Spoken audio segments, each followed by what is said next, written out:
Now, it's no secret that I'm a big fan of classic World War II movies, whether it's The Bridge on the River Kwai, or A Bridge Too Far, or The Bridge at Remagen. What the fuck is it with all these bridges? Anyway, no conversation about old school war movies would even be worth having if I didn't mention Kelly's Heroes, an all-star action-adventure slash heist movie slash satirical comedy about a platoon of American GIs who go AWOL to steal a cache of Nazi gold from a bank vault located deep behind enemy lines.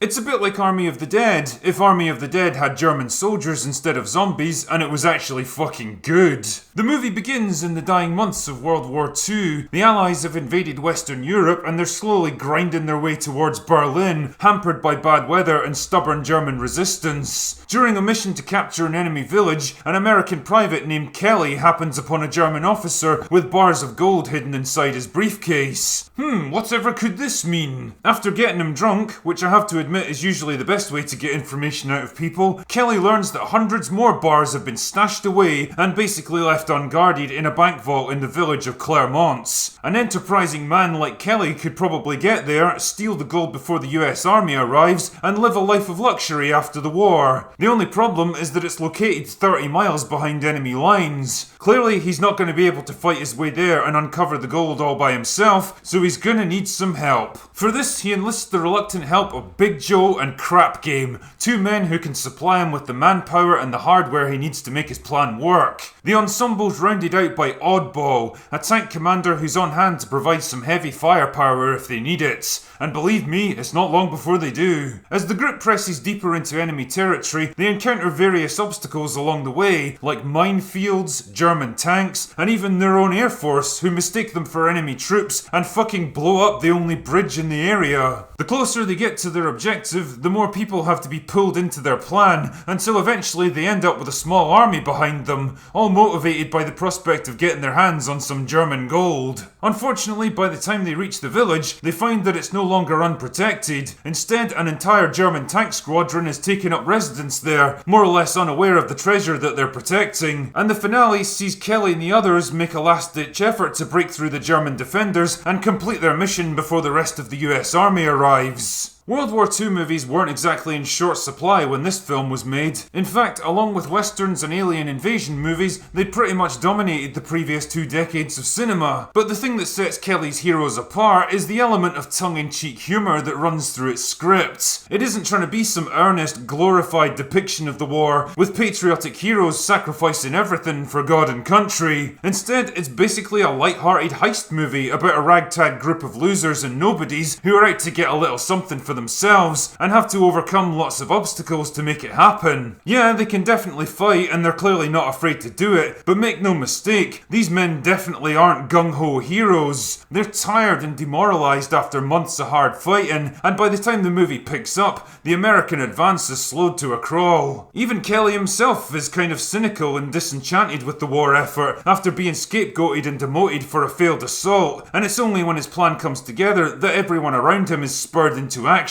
I love how their commanding officer catches some of their radio chatter and mistakes their sudden enthusiasm for patriotic dedication, when in reality they're basically a small army gone rogue. Shit man, even the Germans decide to rethink their loyalties when they find out what's hidden inside the bank vault.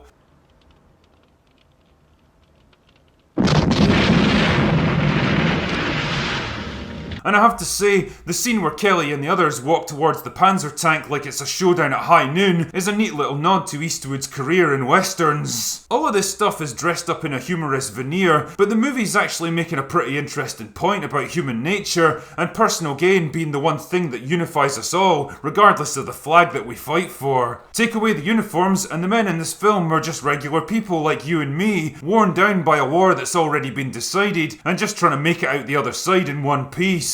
Needless to say, the cast all does a bang-up job. It's not often that Clint Eastwood, Telly, Savalas and Donald Sutherland all show up in the same movie, but Kelly's Heroes is such a film, and damn it, it makes full use of its talented cast. Clint Eastwood and Telly Savalas were seasoned pros by this point and know exactly what they're doing. And shit man, they've got more charisma and masculinity between them than the entirety of modern Hollywood put together. Even Harry Dean Stanton shows up in this film, and fuck me, I swear that dude was old even when he was young. But my Man of the Match award has got to go to Donald Sutherland as Oddball, a kind of prototype hippie in charge of a Sherman tank about 20 years before hippies were even a thing. You can tell the dude's having an absolute ball playing a role like this, and some of his lines are pure gold, man. Why don't you knock it off with them negative waves? Why the hell aren't you up there helping them? Oh, man. I only ride them. I don't know what makes them work. Huh? To a New Yorker like you, a hero is some type of weird sandwich. Not some nut who takes on 3 tigers. Throw in a great cast like this with a fun premise, a solid script, and well-staged action scenes that make perfect use of real hardware and practical effects, and you've got the kind of classic adventure that it's basically impossible not to enjoy. If you're in any way interested in old-school World War II movies from an era before Hollywood became preachy, self-righteous purveyors of the message, then I really can't think of a better place to start than Kelly's Heroes. Anyway, that's all I've got for today. Go away now.